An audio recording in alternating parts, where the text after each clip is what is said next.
Hi there, my name's Vince from mymatevince.com, and in this video today it is a trying to fix video. And this one here is an Xbox, the original Xbox, that has been sent over by Marcel from the Netherlands. And there's a little sticker on here and it just says on it, does not boot up. And I've got it plugged into the correct AV channel on the TV there. And watch this, when I turn it on, you can see sometimes it turns off straight away, or often it will go then to green, red, green, red, green, red. Okay? Oh, actually, that's orange, red. I think it's green, red when you unplug the AV cable at the back. Okay, so that's what it's doing there at the moment. Everything's connected to the TV. Now let's see if that changes when I unplug this cable from the back. Yeah, there you go. Now it's gone to orange-green, hasn't it? And I'm going to plug it back in at the back again. And now it's gone to orange red. So there's definitely some kind of issue there, and it's not displaying anything on the TV at all, and it's not the AV lead. The AV lead itself does work. So let's take it apart. Oh, one other thing, when I press eject here, look at the disc that's inside it.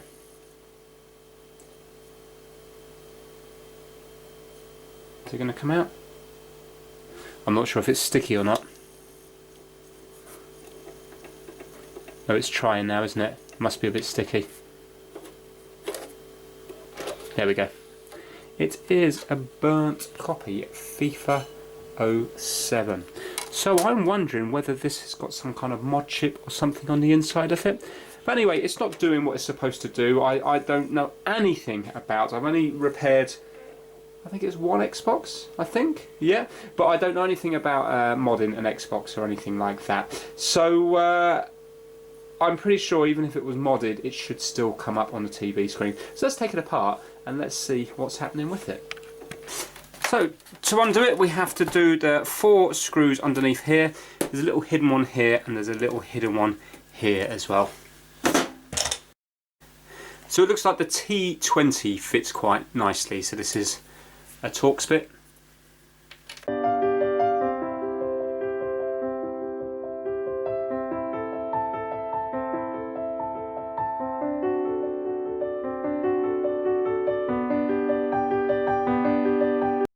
Well, it says here, warranty void if seal damaged. So if I do have to undo this here, then it looks like this has never been apart before.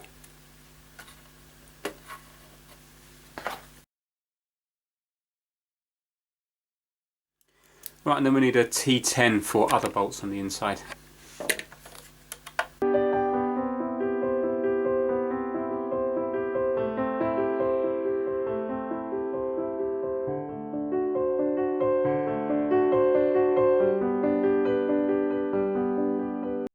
Okay, so looking in here, nothing's sort of striking me. It all looks in very, very good condition. I can't see anything wrong with it. I can't see any kind of wires that shouldn't be here, so I don't believe that this has been opened up before, because how would they have done it and having that sticker in place? Also underneath it, the feet and everything, when I was doing it off, it looked like I was the one piercing the kind of double-sided sticky tape on the little rubber feet. I don't think this has been taken apart before.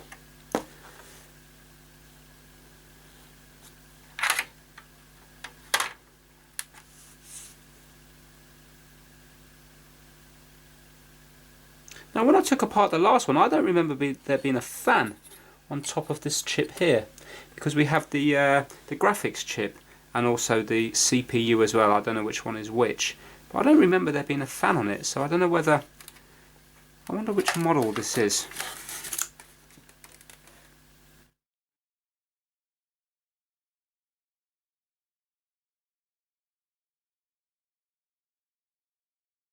I don't know where the model numbers are written on here. Can't see anything on that sticker there.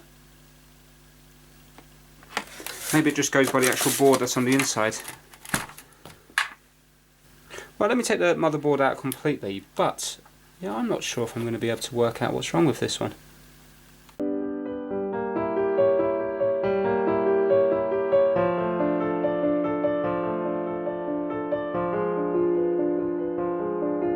So I don't think it's going to be anything to do with the power supply.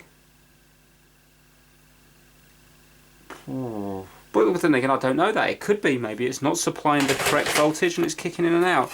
It's just that when it's doing that thing, I mean, yes, to begin with it turns on and off, which you would think maybe this power supply, but after that it does sort of consistently do the red and amber light. Now this is incredibly loose at the front here. This is just for...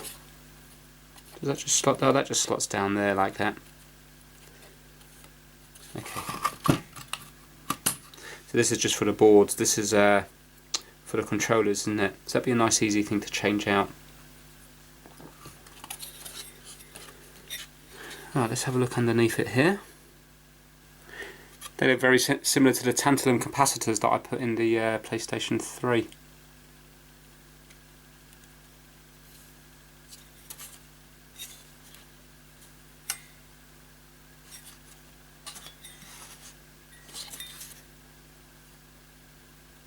The board's definitely warped. If you look here, can you see there's a curve on it?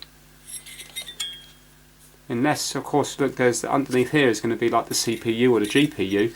Unless, if that's BGA, that some of the chips have come, some of the balls have come away. There's definitely a... Look, hold on. Let's get it on the camera so I can see. Look at this... Can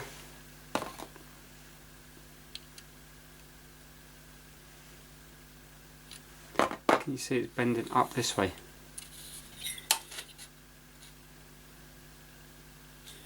Bulge down here. I wonder, could that be it? Let's take this off.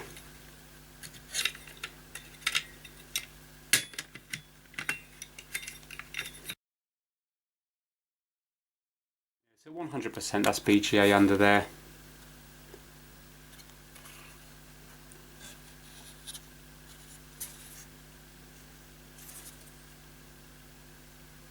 I don't know if that's coming across in the camera or not. I'm not going to mess with the thermal paste just yet because it doesn't look to be overheating straight away. Now I remember when I fixed my last one, so many people said to me that I should have changed. I think it was the clock capacitor, and but I need to double check which one that is. But I'm just looking down here. I'm sure somebody said it's one near the controller ports. And if you have a look at this one here, there is a slight little bit of corrosion on that little pad just there. It's not bad, but there is a bit of corrosion just there. See, it's not as shiny as that one. But then again, would that cause, it'd be different if it had eaten through the traces and stuff, but would that cause it not to boot up? I don't think so. But I'm going to temporarily put it back together just in case the undoing of the hard drive or something like that has reset something.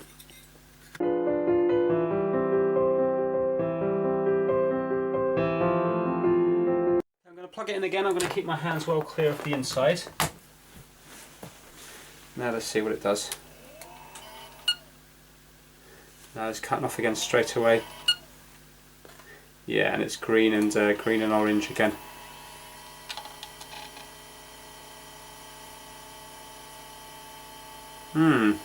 Okay. Let's turn that off. Let's unplug it again. I really don't know. I really don't know how to fault find this whatsoever. I don't feel like I've got anything to go on. I'll tell you what, let's unplug the hard drive. And let's see if that makes any difference at all. I think I might have to actually refer to Google for this one.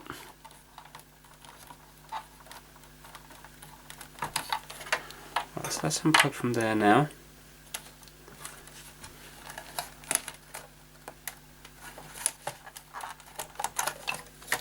Right, so now the hard drive's completely disconnected, so let's plug it in again and see what happens.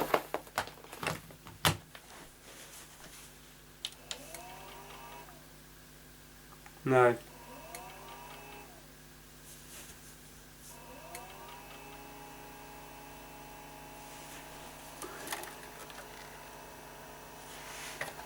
So it doesn't make a difference if the hard drive's connected or not connected.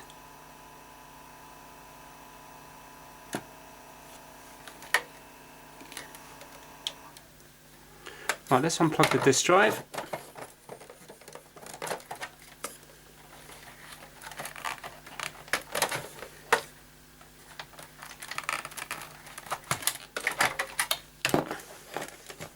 Turn it on again.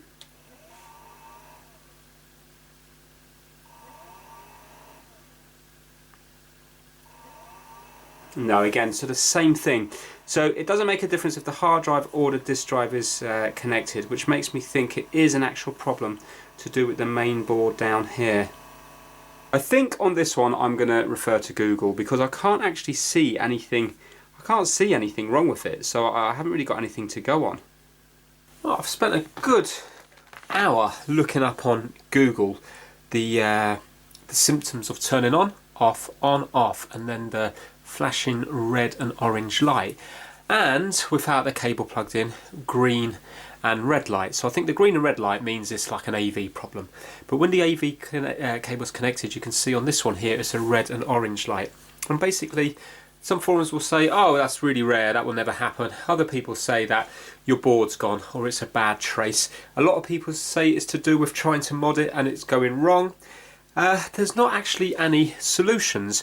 A lot of them link to this website called, I think it's Xbox Scene, and every time I click on that, I don't know if it's because I'm from the UK or something, it's just not loading up whatsoever. So maybe that website doesn't exist anymore, or maybe it's because I use Microsoft Edge or something, I don't know.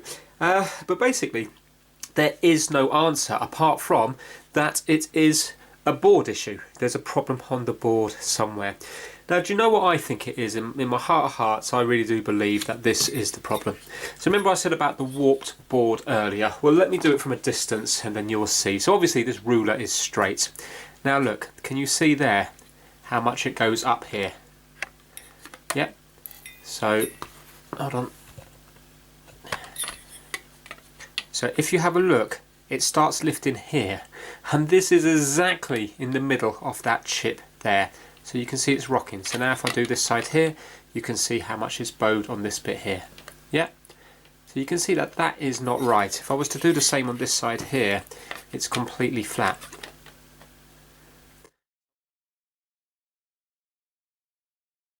See, of course, when you screw it down, it all might go straight, but the very fact that it's bowed makes me think that maybe this is overheated at some stage, and I'm wondering if it's something to do with the chips not being recognised properly.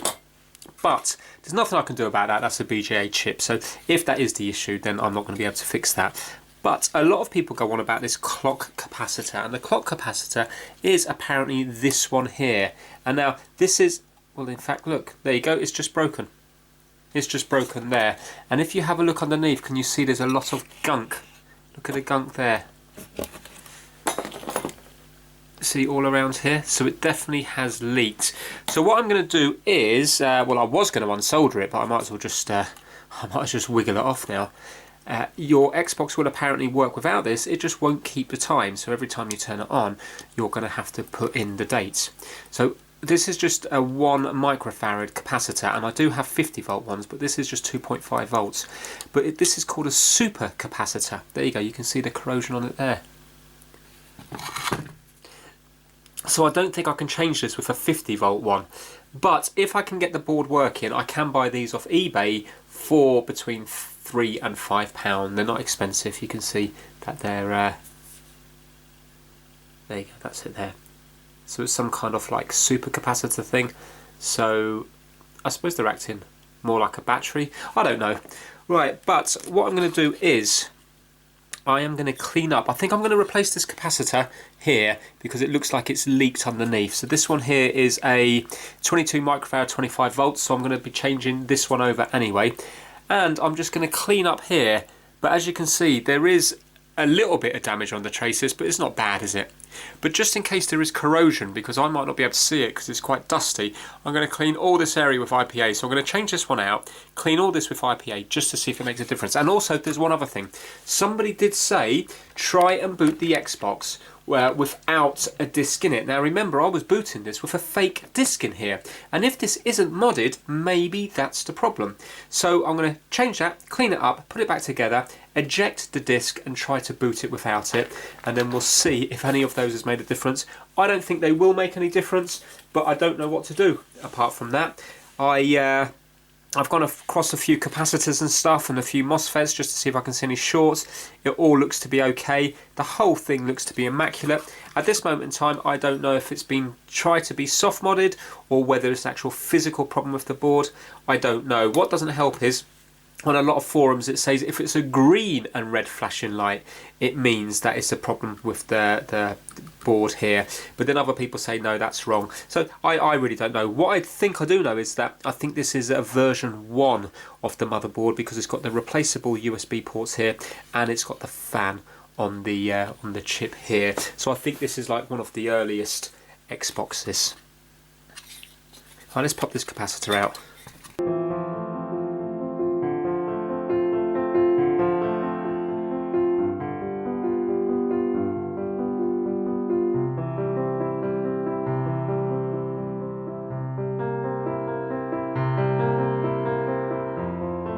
Capacitor replaced now, and this one's been taken out. I've also taken out the actual stumps that were left in there, so the next one will be easy to put in. I'm just going to do a little test between continuity. You can see there's a couple of traces going up here, and also these ones go across to here, and then they go through the board here. I'm just going to get continuity on my meter, just go across a few things, just in case there is a little trace or something that is eroded through, but to me it all looks perfect.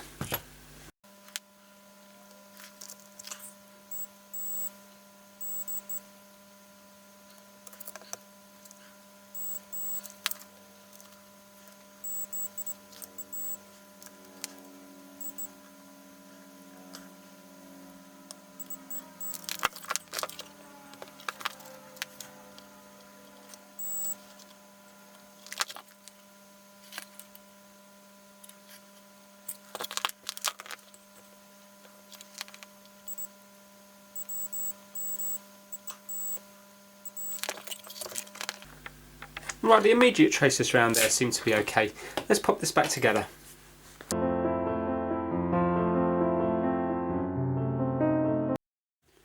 Right, so I'm ready to turn it on now, so you won't be able to see the lights, but if it's not working, what you'll see is that this will come on for a second, go off, come on for a second, go off, and then continue to go on, and I'll tell you what the lights are doing. Now remember, we haven't got the AV connected in, so it's not going to be red and orange this time, it's going to be red and green. That's if it's faulty.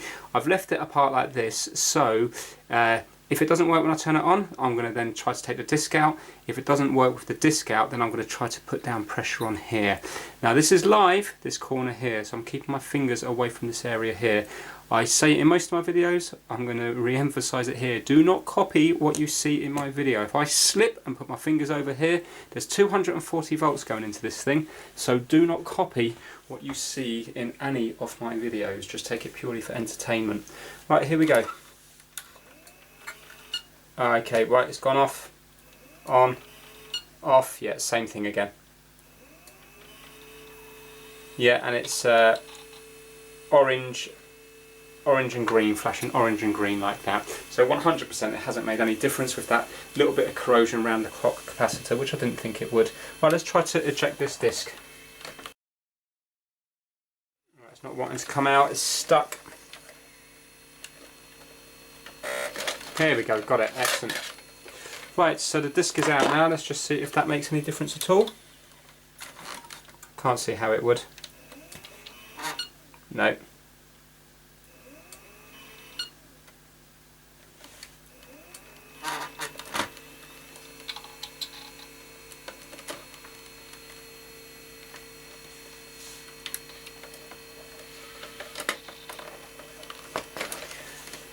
Right, so now I'm going to turn it off and I'm going to put pressure on this chip here, a lot of pressure, and let's see if that makes any difference whatsoever.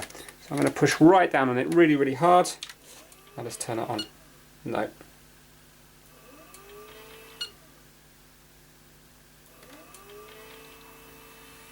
No, no difference at all. Now I don't want to do anything extreme like heat this up, because this could be a revisit video, because there's a big community for these Xboxes out there, and I don't know what I'm doing with it, so I don't want to. Right now I haven't broke anything. All I've done is change one capacitor and remove a leaking clock capacitor, this one here, which was 100% leaking. So I don't believe that I've caused any damage to it. So although you're not going to see a fix in this video, it might well be one for a revisit video. I think the problem is under here due to the warping. So I'm just going to try it a couple more times by putting pressure down on it.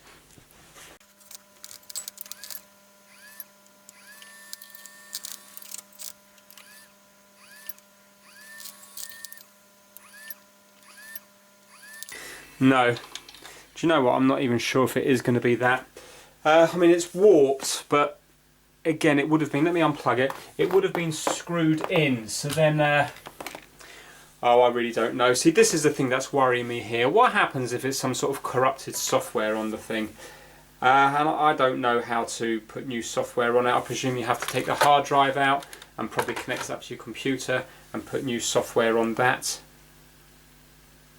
I don't know if it's a hardware or a software issue. All the it's most of the things are saying that the red and orange flashing light is a hardware, meaning something to do with the board. But then a few people say it's the EEPROM. You know, the well, I don't even know where that is, but basically that must be where the initial firmware, going by my previous video, so the firmware that actually allows the thing to boot up to begin with maybe is stored. Could it be a problem with that? Possibly. I really don't know. Right now, do I want to get involved with having to put new software and stuff on here? If I'm honest with you, no. Also, the reason I'm not convinced is because when I unplug everything, it's doing exactly the same faults. So if it was a problem with maybe the hard drive, I'm thinking by unplugging it, surely then it would throw up some sort of different error on the screen, not just have the same problem again. Yeah, I'm going to leave this up. I'm going to leave this one up to the viewers because it's above me. And then if I get a lot of people saying it's you know, a common thing and they've done it before and it always turns out to be this chip or that chip, then maybe I can do a revisit video on it. I wouldn't want to spend kind of days trying to fix it or days learning how to reprogram it or having to buy some other kind of like something to write a program onto a chip or something, because you know this isn't my, I'm not really going to be doing Xbox after Xbox after Xbox. So it would be nice to get it to work, but only if it was to take a sensible amount of time and didn't mean that I'd have to spend hundreds of pounds on specialist equipment to get it to work. So yeah, it's a real shame, that one, because I didn't really get anywhere on that. Quite nice seeing the corrosion here. At least I know what the clock capacitor is now. So if I come across another Xbox in the future, I can do that. Or maybe I could even look at my own Xbox and check the clock capacitor on that, because I'm pretty sure that's probably never ever been changed, because that's been within the same family now for quite a few years. So yeah, bit of a non-event really, if I'm honest with you, but still I think this one is an unusual fault, and what it should spark is a few comments, and then let's save it for a revisit video. So although you haven't seen anything successful in this particular video, who knows, if you're watching this in the future, I might well have a video you can watch straight away now where it's fixed. If not, read the comments, and then if people are saying yes, I'm fixable, that's just one for spares, at least then if you have the same problem you will have a better idea of whether or not it can be fixed. So yeah, please, if you've got any knowledge about the red and orange flashing light, please pop it down in the comments. Until the next time, take care and stay safe. See you soon.